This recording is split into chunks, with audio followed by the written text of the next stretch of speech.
So Scott, I know we discussed these like topic before, but still, like, can you introduce yourself for the audience in Taiwan? Sure. I'm a therapist and a performance coach professionally. An athletic therapist is what we're called in North America. Some people in the States call them athletic trainers. In Canada, athletic therapist is kind of more of a hybrid position, more a little bit like physical therapist. And I'm also a certified strength and conditioning coach, and have been for my career. And effectively, what I have done is kind of married the two worlds into a process that my wife and I actually teach called neuro reconditioning. I've been in practice for about 35 years. I've worked in college sport or university sport, professional sport. I was in professional ice hockey for 11 seasons, well, Olympic sport for the last 20 years. Train a lot of athletes in different sports, predominantly winter sports, skiing, skating, those kinds of sports. But also, I've worked with judo athletes, diving athletes, track athletes, etc. Pretty much you name it, I've done something to work with somebody. And my biggest sort of focus is working with athletes that are now at this point in my career. I focus mostly on fixing athletes that are broken, who are really struggling getting back to play again. And I also teach our reconditioning process, and those courses are online, and we also do live labs in those things, and virtual labs in reconditioning. And then I have a podcast called Leave Your Mark, and that's something I've really gotten into in the last 5 years. That's a big part of my life as well. So that's kind of me in a nutshell. Nice. So for me personally, I started the podcast because I want to learn from like different coaches. I want to learn from the greatest, like you, like Coach Boo. So, I kind of want to ask, why do you start the podcast at the first place? For me, my podcast is not a technical podcast.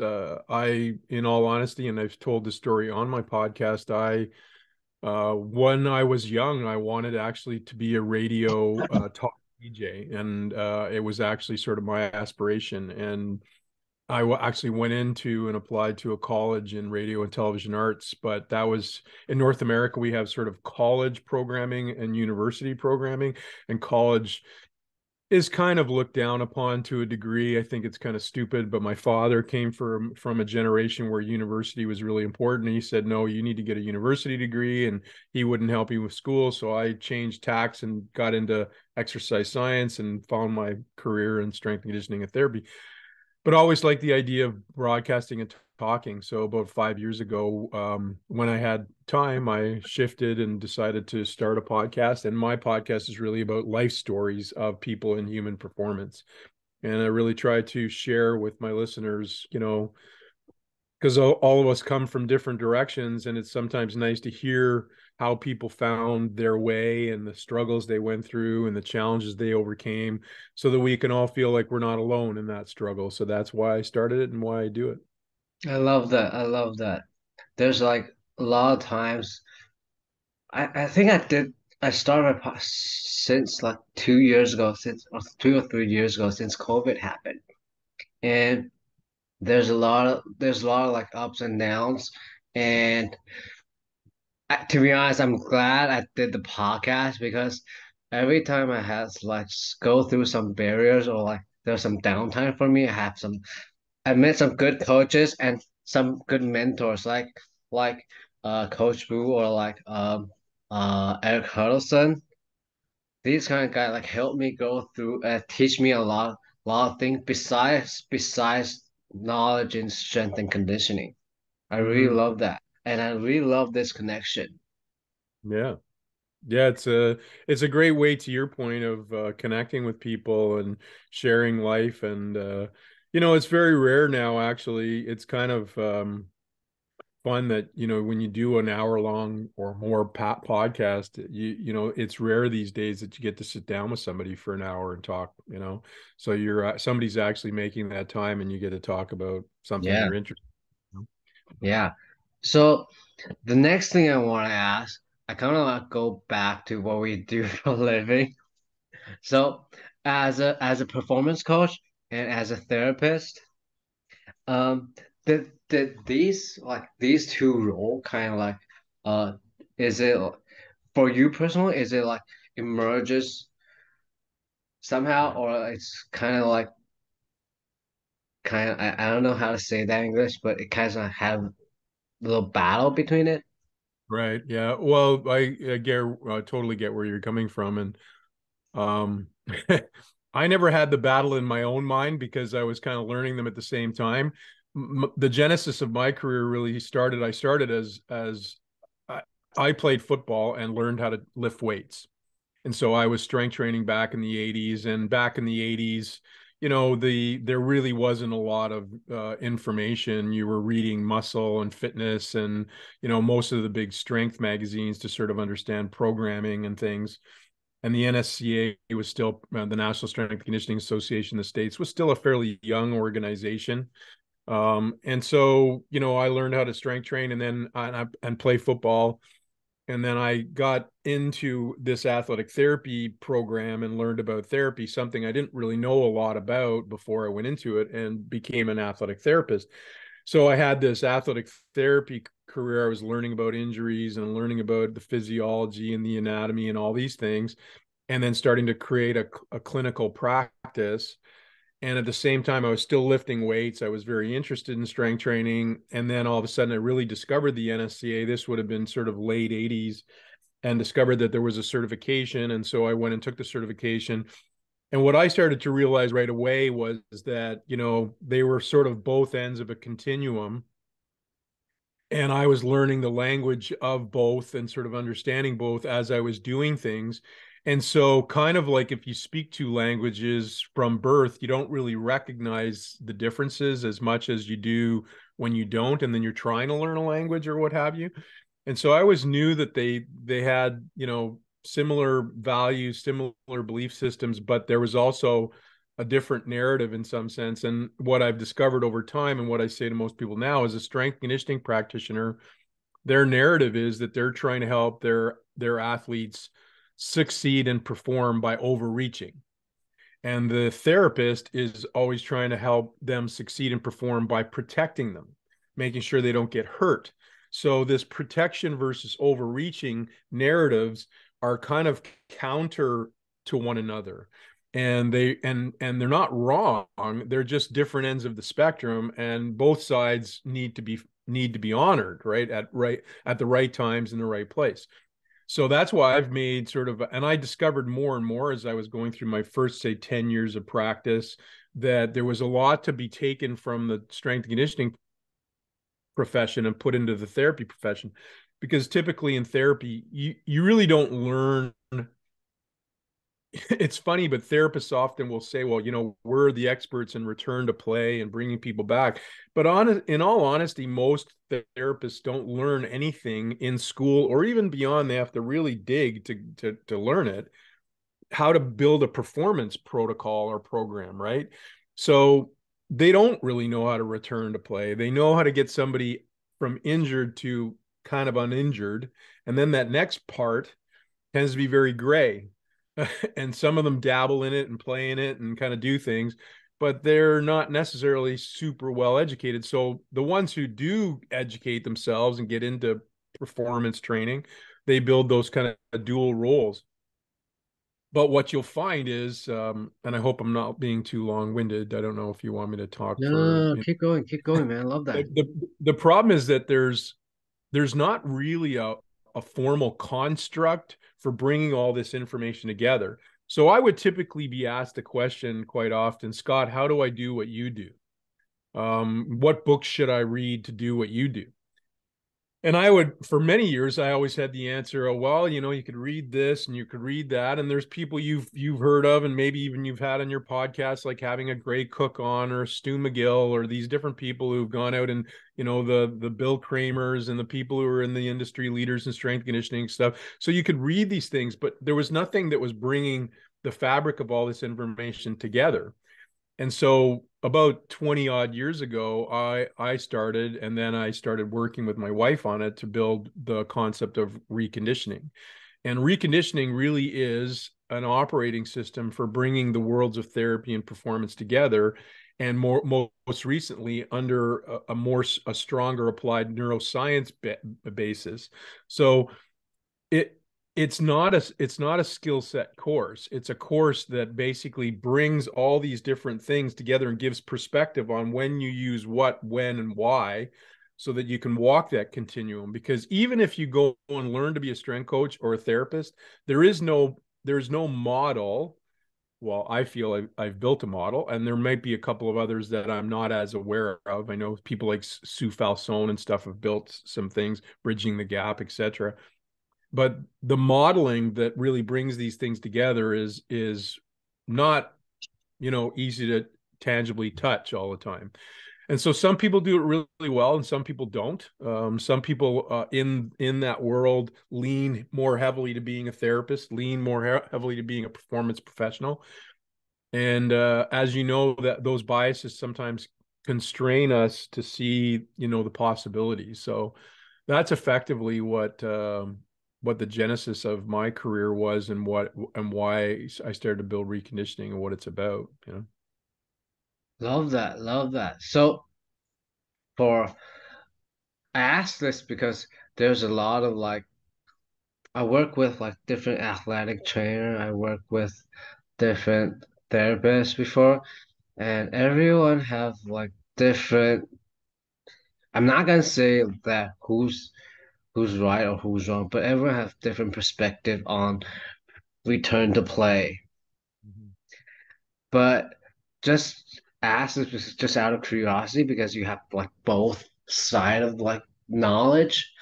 So is it just like you said, is it going to help you grow as a coach, performance coach at the same time and grow as a therapist at the same time? Is what going to doing reconditioning? Is that what you're asking me, Yeah, or yeah, is yeah, yeah?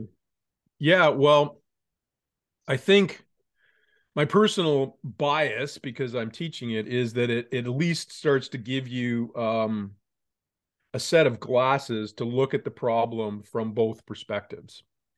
Um, so, what you do with that is up to you. And I think fundamentally, what I've learned over time is we're actually doing a webinar tonight about wicked problem solving. And so fundamentally, wicked problems are complex problems. And the complex problems are most of the time in human performance. This comes from a book by David Epstein called Range, where he talks about the concept of kind problems and wicked problems. And kind problems are really, they have a relatively clear, uh, you know, starting point. They have a clear sort of set of rules. They have a clear, you have a clear understanding of the process under which you're going to apply a solution set. You get immediate feedback on whether what your process is doing is changing things. That would be more typical of what I would call an acute injury or a clear performance deficit. So, you've got an athlete that needs to have an aerobic capacity. Their aerobic capacity isn't very high. You build an aerobic training model to improve that. That's a fairly clear kind problem. And injury wise, somebody might strain a quadricep, getting overstretched or what have you. There's a clear inflammatory process. There's a clear process of rebuilding that and creating strength, and then walking through the process of rebuilding. And you could even talk about and we're going to talk tonight about the ACL that happens where there's a true mechanism, when somebody rolls over your leg and it blows out your knee, or your ski turns too much and it twists your knee or whatever. So that kind of ACL repair has a relatively systematic protocol to it.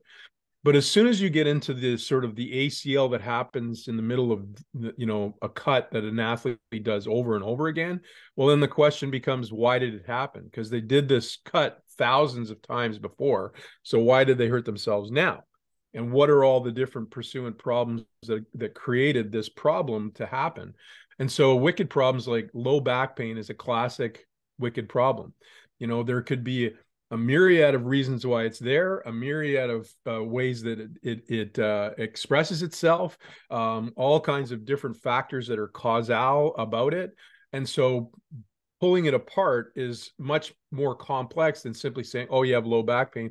But what tends to happen is we use kind problem solving to solve wicked problems. So you have a low back problem and you go, okay, well, we'll use some pain relieving modalities. You'll do some McKenzie press ups. You'll do this Stu McMillan big 3 exercises to strengthen your core, and then you'll go back.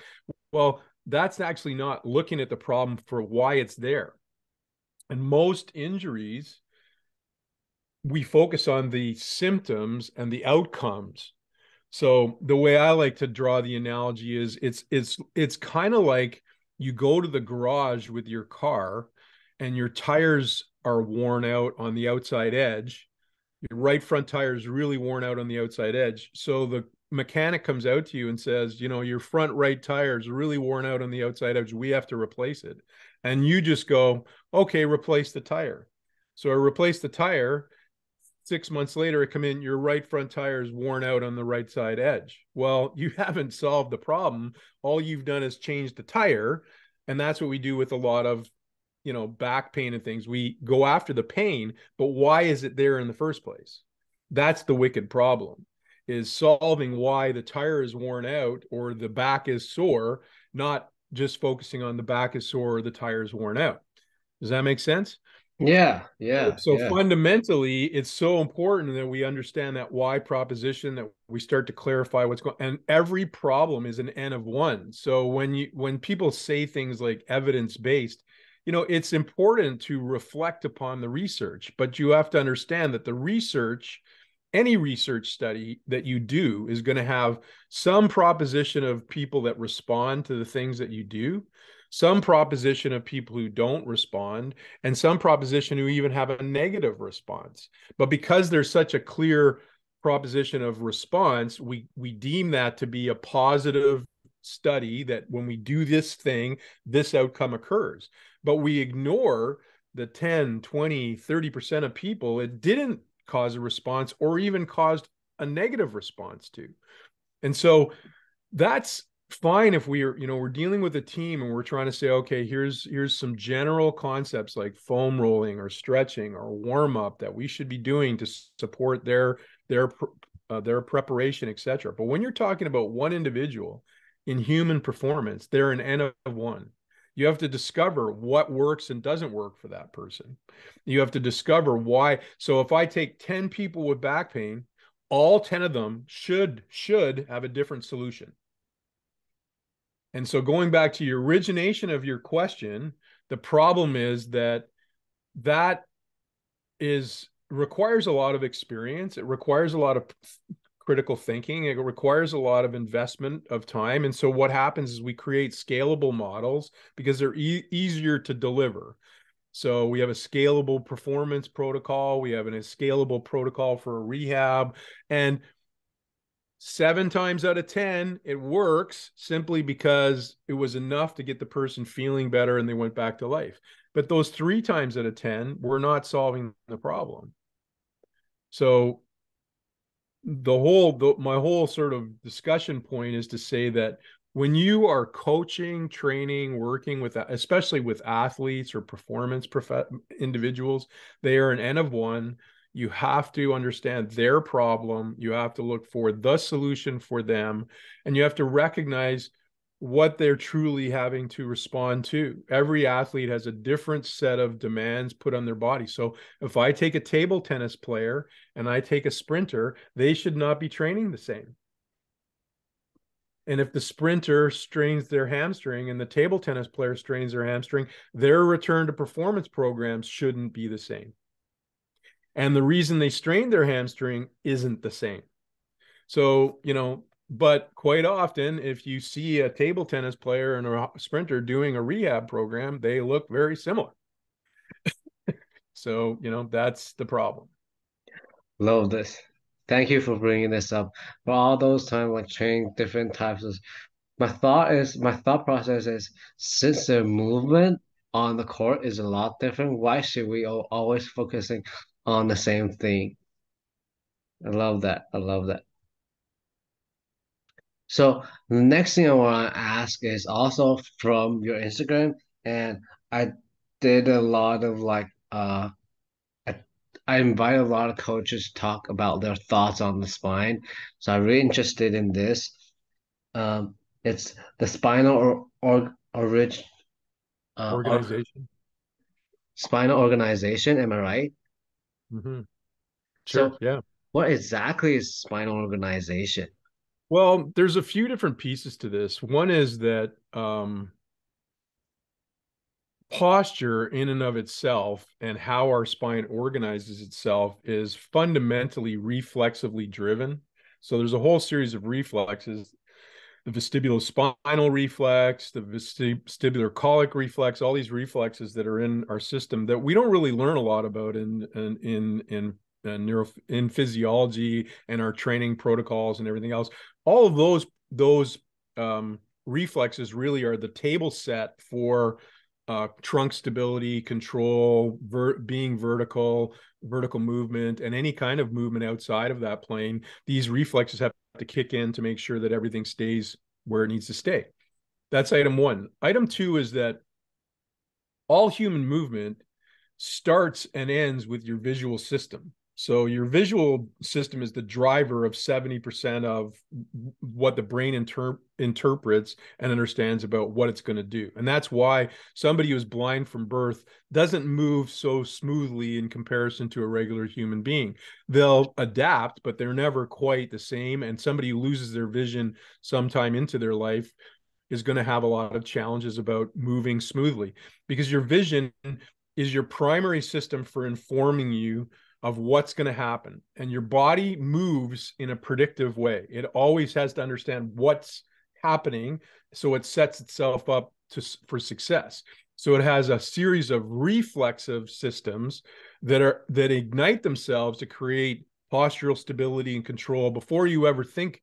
Just as you start to contemplate, like you can test it sitting in the table and just think about you want to sit up. As soon as you start to think, you'll feel some things start to turn on, and then you start to move, other things turn on, and then you produce force, right? So there's always this cascade of reflexive, reactive, and then responsive systems that kind of come on board to do what it is you need to do.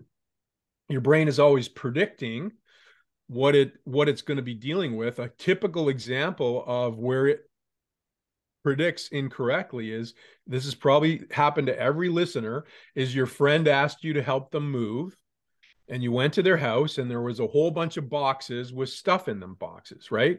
And you went up and you picked up a box, and your body kind of figured out, okay, it weighs about 30 pounds. Okay, I give it 30 pounds of force. You walk out, you come in, you pick up another box, it's about 30 pounds, and your body's kind of getting used to that. You've now picked up 4 or 5 boxes. And then either your friend plays a joke on you, or it just happens to be that situation that they put a bunch of pillows in one box, and your brain goes, same size, same weight, same thing. And you pick up the box and it goes, whoa, like this, because your brain has predicted what that's going to weigh, and it predicts what force you have to produce, right? So fundamentally, all these things are creating our neuromuscular strategies. In the trunk, when it comes to our spine, those strategies come to produce the point, what Stu McGill likes to call and is called the point of fixation. Your trunk creates a point of fixation so your limbs can move and produce force. But what gets misunderstood in that space is, when I have to produce force, I have to create that point of fixation. I have to, for an instantaneous moment. It doesn't happen, shouldn't be happening all the time. It happens in a moment and then it lets go. If it doesn't let go, you're not going to be able to move. So it's the system's constantly sort of on and off and on and off and on and off and on and off and on. And it's all being organized by your brain, cerebellum, brain stem, etc., organizing what you have to do. This is happening such high velocity, we can't even keep up. But the other side of that animal is that your spine has to be able to move, bend, rotate, side bend, etc. It's built to do that. If it wasn't built to do that, you wouldn't have a whole bunch of segments. You would have one big stiff bone that this cord ran through. That would probably be better for protecting your spinal cord. So it has a series of discs and it has a series of segments. Those discs take pressure, and they're built to handle pressure. They're built to handle pressure really well. You can think of it like an egg. if you can stand on a vertical egg, but if you put the egg horizontal and stand on it, you'll squish it. Okay, because the egg is built to manage pressure vertically. It's not built to manage pressure horizontally. Your discs are meant to handle pressure vertically. Okay, they don't like it too much when one side is over high demanded, comparatively speaking, to the other side, or when that pressure is created with a lot of torsion. And the worst case is when it's created shear, when the two segments move across one another. Okay. So ultimately, when you're going to move your spine and rotate and side bend and stuff, you want the whole spine to actually contribute, each segment contribute in that dynamic. Okay. And if every segment uptakes what it's supposed to uptake, each segment and the discs in the system take their pressure, and that's what they're built to do.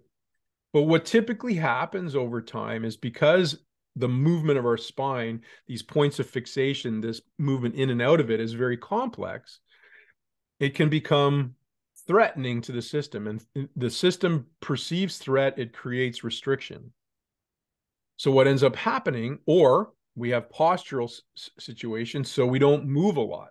What do we all do these days? We sit in front of computers and we sit in certain postures and we use our spine in a certain way. And then sometimes we even reinforce the fact that we don't want to move our spine through all the training strategies. So we build this very stiff spine.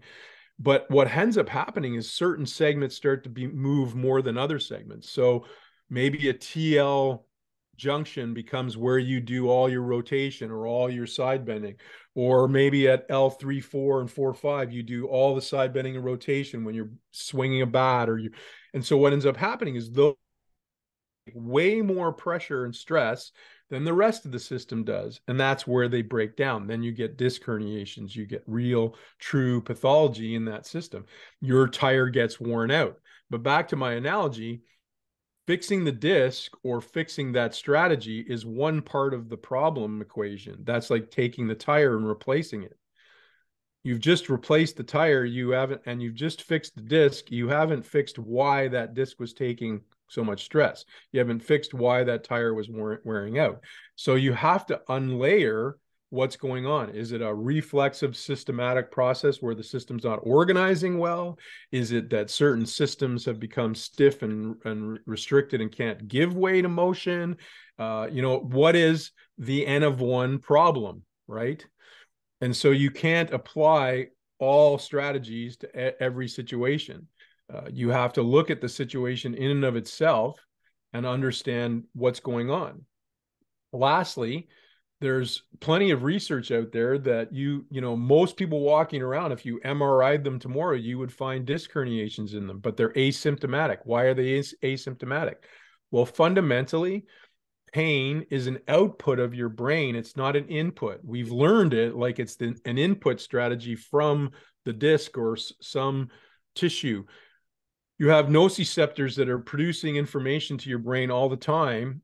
And noci means noxious. They are providing information to your brain all the time about things that are somewhat noxious.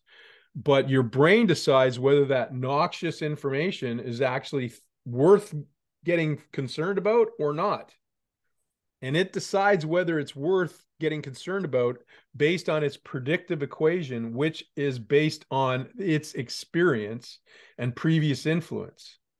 So if a certain movement created pain, a certain state created pain, the brain has this whole background noise prediction model that drives pain. So we can't focus on pain. We want to focus on what are the problems that need to be sorted out so that this spine moves better. So I know, again, it's a fairly long-winded answer, but bottom line is the spine has to organize and move through all of its qualities of expression. It needs to create points of fixation that are transient through motion. And you need to train the spine so that it has those two capabilities and capacities. Love that. Love that, man. So, kind of want to jump to the next topic is like, besides the spine, there's another topic I was really interested because one of my athletes is a ice hockey player, and I also talk with different coaches about ice hockey, about their performance. So, um, since it's kind of a unique with like let's say sprinting on land or change of direction on land. So, uh, from your personal view, what are some like key things you're gonna be looking at when training ice hockey players? Yeah, cool. Well, first and foremost, the funny thing about hockey is people start to focus a lot on linear speed, and sort of wonder, somebody fast, etc. But the reality is that very little of hockey, the actual expression of hockey play is linear. So most skaters start up in some kind of crossover dynamic. That if they're skating so-called a straight line, it usually is 2, 3, 4 crossovers to the right, 2, 3, 4 crossovers to the left. They're moving down the ice. So one, crossover dynamics is a really important element of training skaters. You can work linear speed, but the truth of the matter is that very little of the game is played on that vertical or linear expression. And sort of testing somebody's speed in that has some value, but it's not necessarily the most important element of it. Second, you need to both train the expression of speed in various dynamics, whether that's linear or crossover centric or what have you. But then you also have to do it while carrying a puck, because there are lots of people who are really fast, but then when they have to actually action to carry a puck, they slow down quite significantly.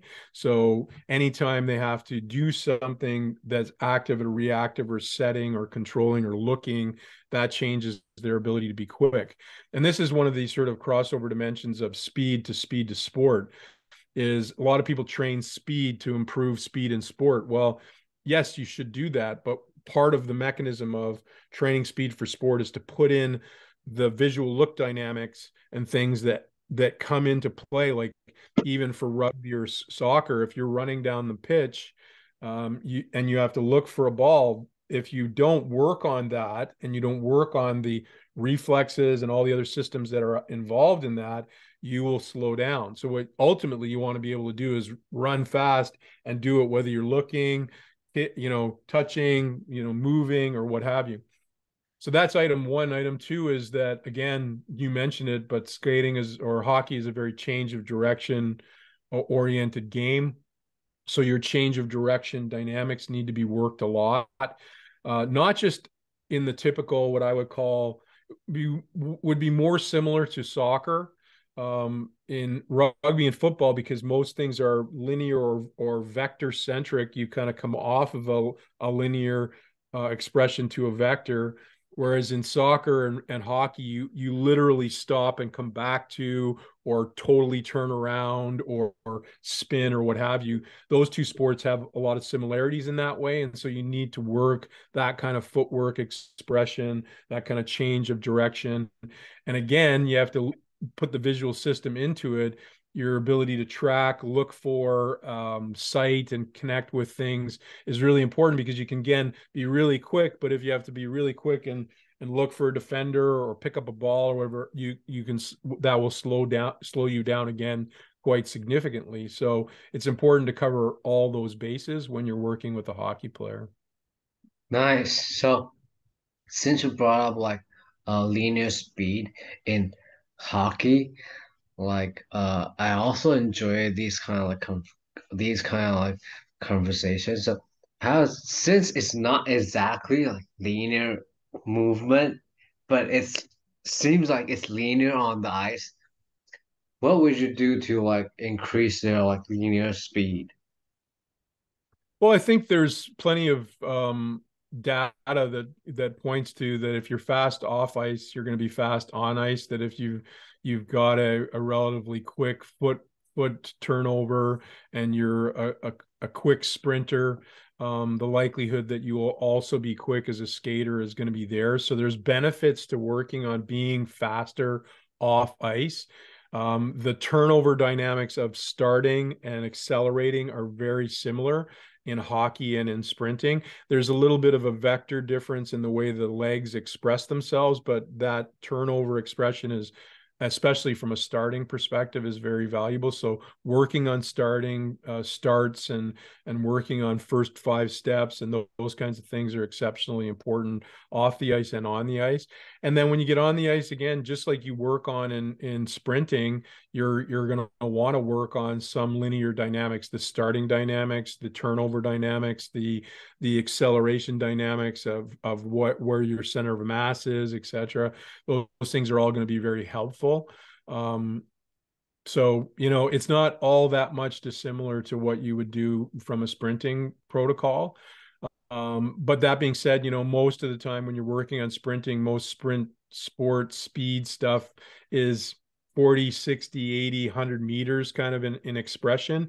Hockey, you never really skate that far. So working on your ability to be really fast in your first 20 meters, to me, is a big value proposition. After that, it's going to be very rare that you skate 40 meters in a straight line. So, and skate without the puck 40 meters in a straight line doesn't really happen much. Here's a question from a physical from a therapist. Last week I was doing a seminar and he was asking about like the ice, like how would I train my ice hockey player? And he mentioned that since if we train them on land, let's say on spike or on like flat, just let them sprint.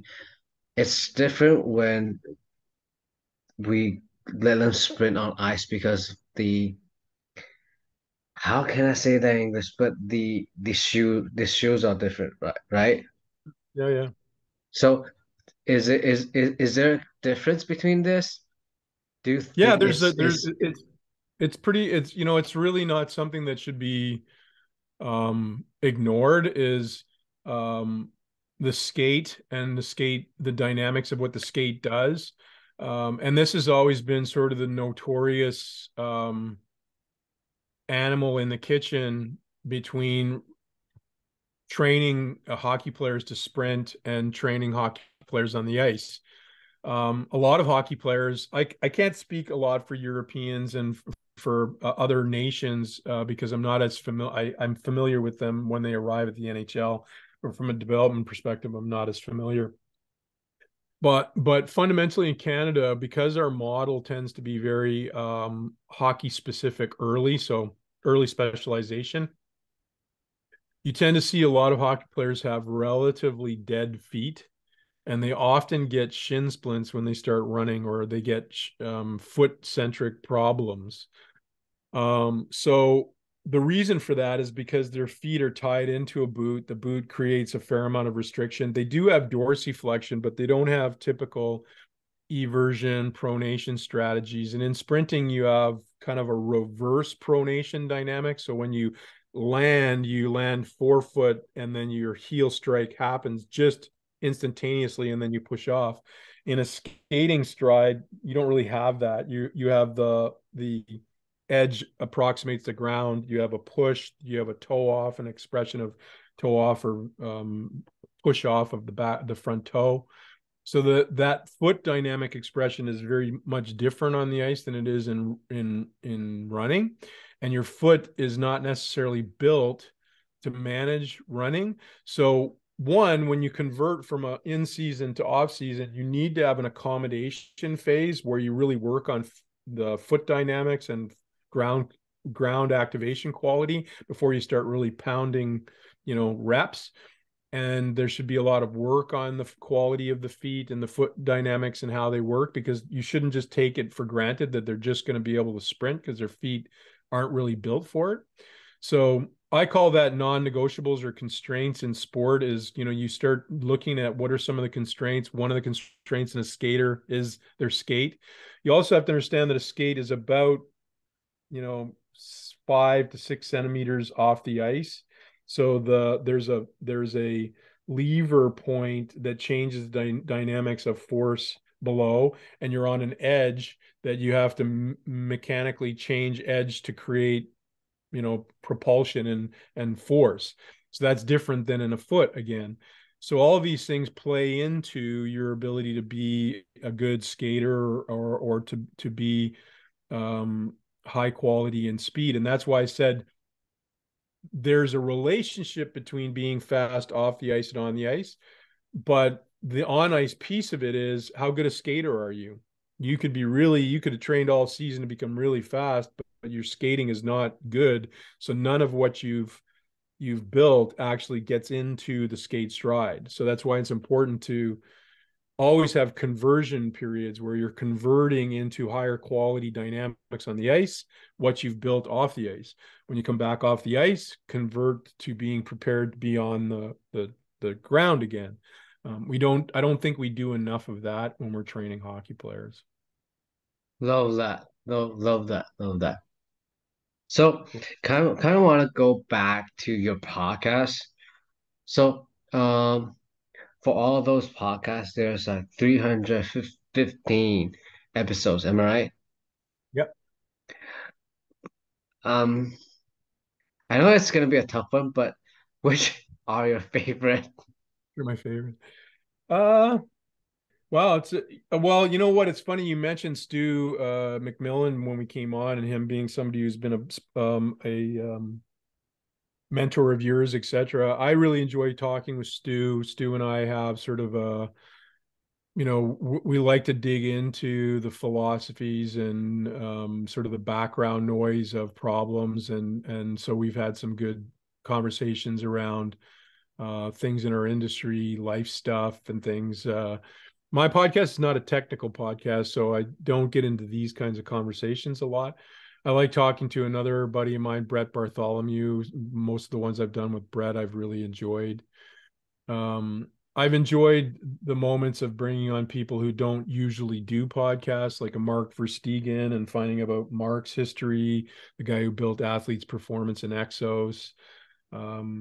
And then there's some that are just, really cool life stories where people talk about things that they, we get into things that they didn't really expect to get into. I have one with the Canadian Alpine skier, Allison Forsyth, who talks about, being abused by a coach and some of the things that she went through. And that's, really deep. Or talked with my wife and two other really world-class Olympic athletes who are all females about postpartum and dealing with being a mom and the challenges around that.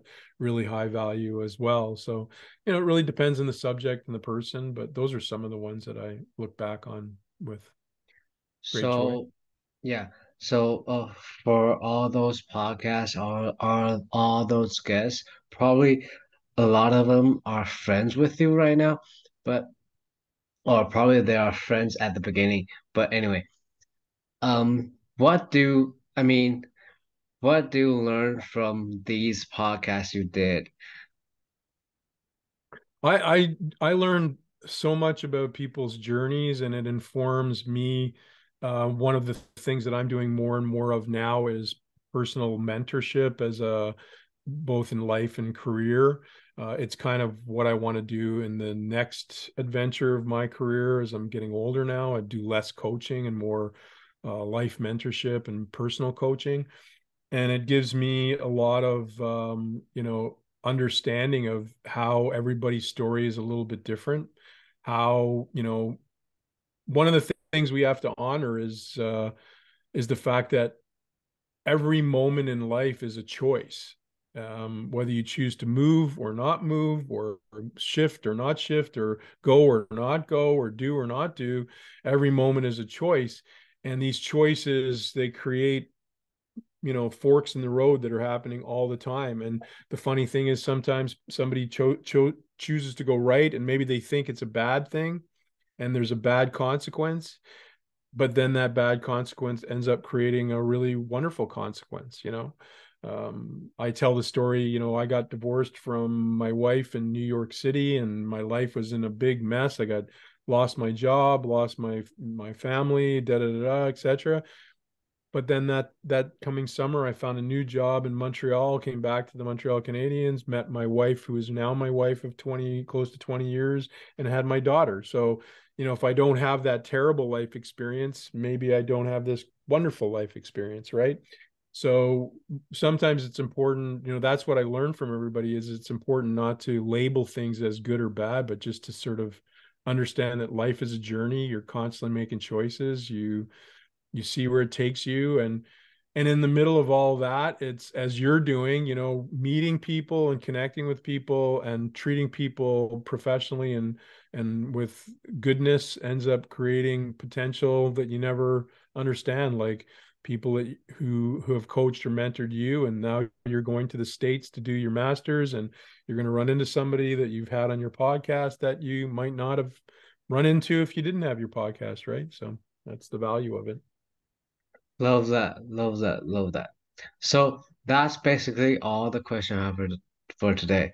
So for those who are interested in what we're talking about today, no matters the mentorship, the webinar, and most important, where can they find the podcast? The podcast is pretty much on every streaming service. It's called Leave Your Mark. You can find it on Apple, Spotify, and many others, Google Podcasts, etc.